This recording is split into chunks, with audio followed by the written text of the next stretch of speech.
الله فلا مضل له ومن يضلله فلا هادي له ونشهد أن لا إله إلا الله وحده لا شريك له ونشهد أن سيدنا ومولانا محمدا عبده ورسوله أما بعد فأعوذ بالله من الشيطان الرجيم بسم الله الرحمن الرحيم وذكر فإن الذكرى تنفع المؤمنين صدق اللہ العظیم۔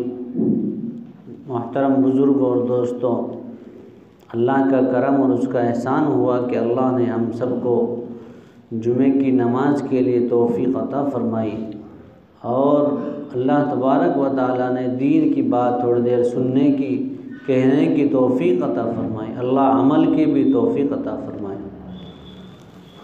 غنیمت جان اس مل جل کے بیٹھنے کو، غنیمت جان اس مل جل کے بیٹھنے کو، کہ جدائی کی گھڑی سر پر کھڑی ہے۔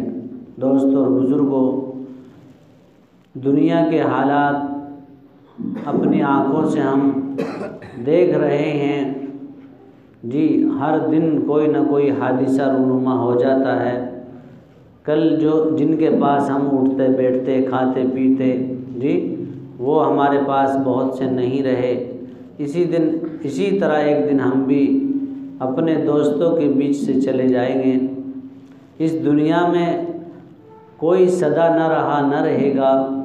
یہاں کی ہر چیز ہمیں یہی دعوت دیتی ہے، دن رات کا ہونا، دن ہے تو رات ختم، رات ہے تو دن ختم جی۔ آج دن دوسرا ہے، کل کو تیسرا ہے۔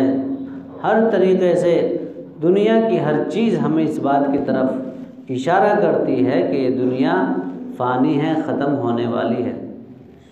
اگر کام آنے والے ہیں تو وہ نیک اعمال سے اللہ راضی ہوتا ہے، اور نیک کام کرنے والوں کی ہر چیز میں اللہ برکت دیتے ہیں، اور برے اعمال برائیاں کرنے والوں کی ہر چیز بے برکتی ہوتی ہے، اللہ کی ناراضگی کا سبب ہوتا ہے اور اللہ کے غضب کا سبب ہوتا ہے۔ اور اللہ کے غضب کو، اللہ کی ناراضگی کو کسی مخلوق میں بھی برداشت کرنے کی طاقت نہیں ہے۔ دیکھ لو، جو لوگ بڑے بڑے بادشاہ کہلاتے تھے، طاقتور بڑے بڑے، جن کے نام سے دنیا کانپتی تھی، وہ بھی چلے گئے۔ کوئی تو ہماری آنکھوں کے سامنے، آج کل میڈیا کا، اخبارات کا دور ہے، ہم سنتے ہیں، عبرت ہوتی ہے۔ کہاں بادشاہ تھے، کہاں جیلوں میں پڑے ہوئے ہیں جی۔ کبھی تو ان کے نام سے فرمان جاری ہوتے تھے، آج وہ ایک فرمان کے محتاج بن گئے۔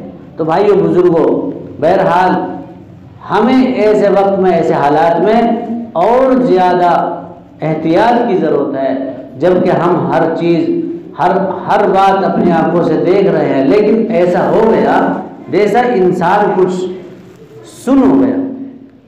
انسان نے سوچنا سمجھنا بالکل بند کر دیا جی۔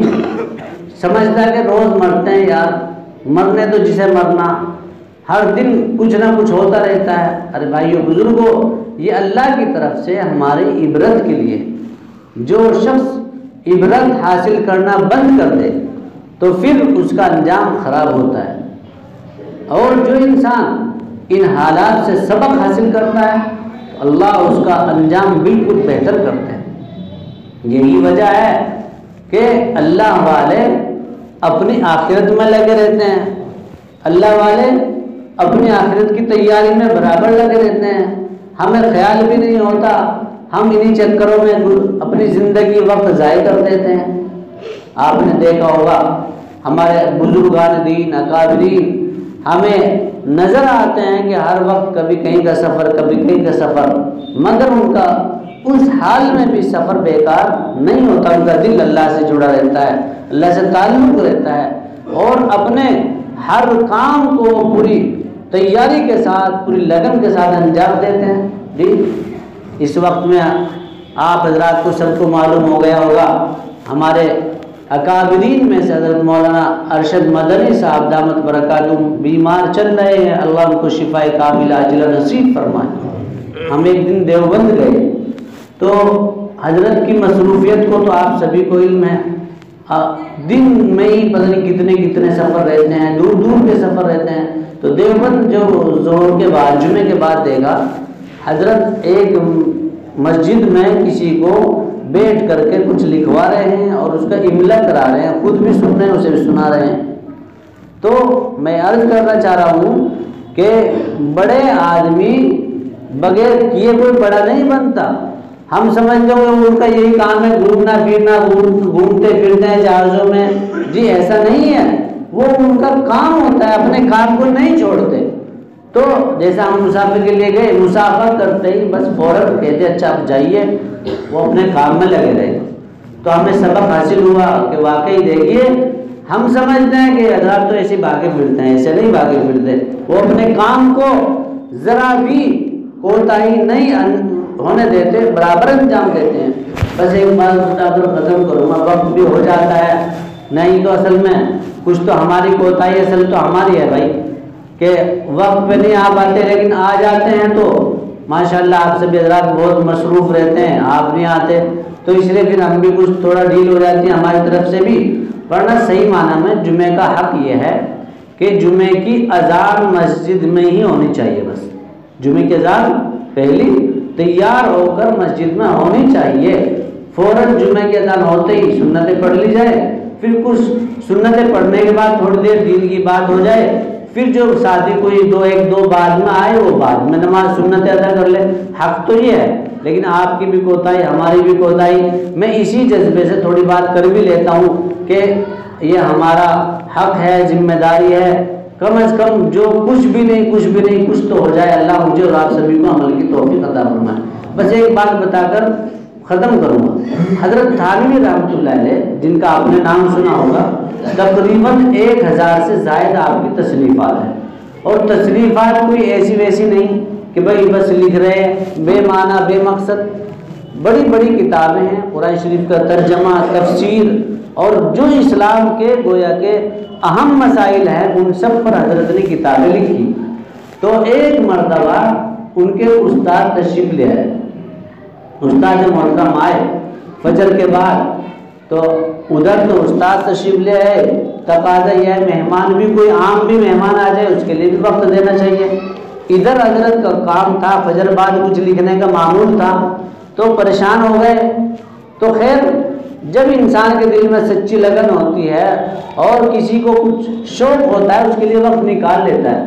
تو حضرت استاد محترم سے اجازت لینے گئے کہ حضرت اگر آپ اجازت فرما دیں تو اس وقت تھوڑا سا میرا کچھ روزانہ لکھنے کا معمول ہے، آپ اجازت دیں تو میں لکھ لوں. تو ان کے استاد محترم نے خوشی خوشی اجازت دے دی. حضرت نے یہ کیا، اور دن آدھا گھنٹہ لکھتے 1 گھنٹہ لکھتے ہوں گے، اس دن 20 منٹ لکھ لیا تاکہ معمول نہ چھوٹے. تو ہم لوگوں کو بھی ان چیزوں سے سبق کی ضرورت ہے. ہم بغیر کچھ کیے بڑا بننا چاہتے ہیں، کیا ہماری کمی؟ بغیر کچھ کیے بڑا بننا چاہتے ہیں، دین کے معاملے میں بھی دنیا کے معاملے میں بھی. دنیا کا لے لو، ہم سمجھتے ہیں کہ محنت کم کرنی پڑے پیسہ زیادہ آ جائے. دنیا کے معاملے میں بھی ایسے ہی ہو رہا ہے، مزدوری کرنی نہ پڑے پیسہ زیادہ مل جائے. اسی لیے ان پریشانیوں سے کام کرنے والے بھی پریشان، کروانے والے بھی پریشان. کرنے والے یوں پریشان کہ بھائی کام زیادہ لیتے ہیں پیسہ کم دیتے ہیں، کروانے والے یوں پریشان پیسہ زیادہ لیتے ہیں کام کم کرتے ہیں. بہرحال یہ دنیا کی اور آخرت کی زیادہ پریشانیاں ہمارے اپنے اختیار کی ہیں، اللہ کی طرف سے تو اتنی نہیں ہے جتنی ہم نے خود بنا رکھی ہیں. ہم اپنا مزاج بنا لیں وقت پر کام کرنے کا، محنت سے کام کرنے کا، اپنے چھوٹے چھوٹے کام کو انجام دینے کا، گھر کے باہر کے.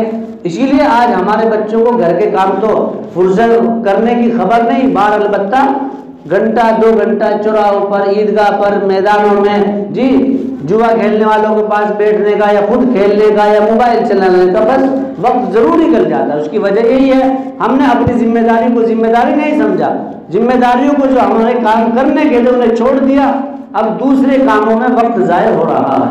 اور یہ بے برکتی ہے اور بے برکتی کی نشانی ہے جی، مہینے کا پتہ بھی نہیں چلتا تو بے برکتی تو ہوئے گی جب ہمارے صحیح کام تو ہوتے نہیں، غلط کاموں کو ہم نے اپنی ضرورت بنا لیا، اپنی زندگی میں داخل کر لیا تو اللہ کی طرف سے بھی زندگی میں بے برکتی پیدا ہو جاتی ہے۔ تو بہرحال میں یہ عرض کر رہا تھا بھائی ہم اپنے وقت کو صحیح کاموں میں لگائے، یہ وقت اللہ کی نعمت ہے، اس کا بھی سوال ہوگا، اس کا حساب دینا پڑے گا، فلاں گھنٹہ فلاں منٹ فلاں سیکنڈ آپ نے کہاں استعمال کیا، یہ حدیث کے اندر آتا ہے، قرآن کے اندر آتا ہے، ہمیں ایک ایک لمحے کا حساب دینا پڑے گا، ہم اس کے مالک نہیں، اپنے جسم کے تندرستی کے صحت کے، ہمارا جسم، اسی لیے مسئلہ یاد آ گیا، اگر کوئی آدمی خودکشی کرتا ہے تو وہ بتا آپ کو کتنا بڑا عذاب ہے، اور اس کو ہمیشہ عذاب ملتا رہے گا، اس کی وجہ یہی ہے کہ انسان اپنی جان کا مالک نہیں ہے، امانت ہے ہماری جان، زندگی، وقت، سب کچھ، یہ تو ہم نے اللہ کو بیچ رکھا ہے